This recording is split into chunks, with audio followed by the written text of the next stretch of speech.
Bonjour à tous.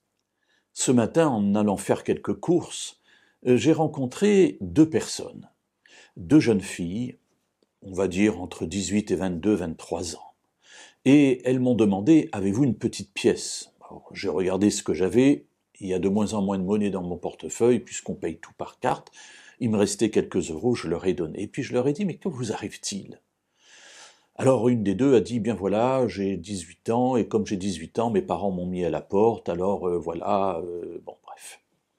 Alors c'est un discours dont on pourrait dire qu'il est connu, ce n'est pas la première fois qu'on l'entend, vrai ou faux, telle est la question, et on pourrait se dire, mais bon, j'ai pas vraiment envie de donner, j'ai pas envie vraiment d'aider ces personnes, parce que je ne sais pas du tout si ce qu'elles disent est vrai, si elles sont honnêtes.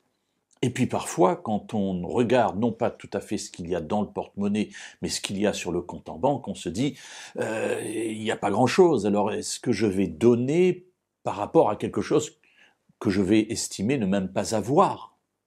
Je donne sur mon nécessaire. Peut-être cela vous rappellera évidemment l'action de cette veuve qui donne dans le temple sur son nécessaire.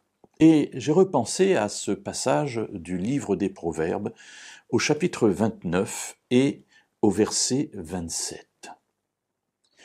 Pour celui qui donne aux pauvres, point de disette, mais pour celui qui ferme les yeux, beaucoup de malédictions. Alors, deux temps dans cette phrase, pour celui qui donne aux pauvres, point de disette. Alors oui, donner fait partie de quelque chose qui se trouve dans toute la Bible, venir en aide à plus pauvre que soi. Oui, il y a toujours plus pauvre que soi. On n'est pas forcément toujours riche, mais il y a toujours plus pauvre que soi, et parfois partager le peu que l'on a, eh bien c'est la seule chose qu'on peut faire.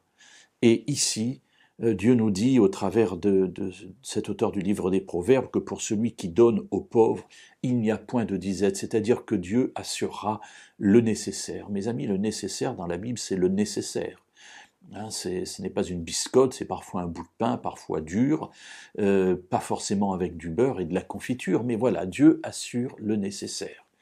En revanche, celui qui ferme les yeux, alors qu'il pourrait donner, pour lui beaucoup de malédictions. C'est-à-dire que ce cœur qui se ferme devient insensible à la bénédiction que Dieu veut donner.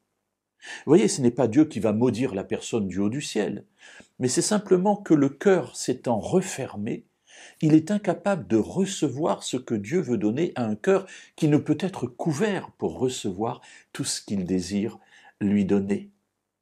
Alors la punition, finalement, c'est lui-même qui se l'inflige par son incapacité à ressentir le besoin de cette personne pauvre au point de lui ouvrir un peu ce porte-monnaie et donc un peu son cœur, eh bien cette personne passe à côté de tout ce que Dieu pourrait faire pour elle.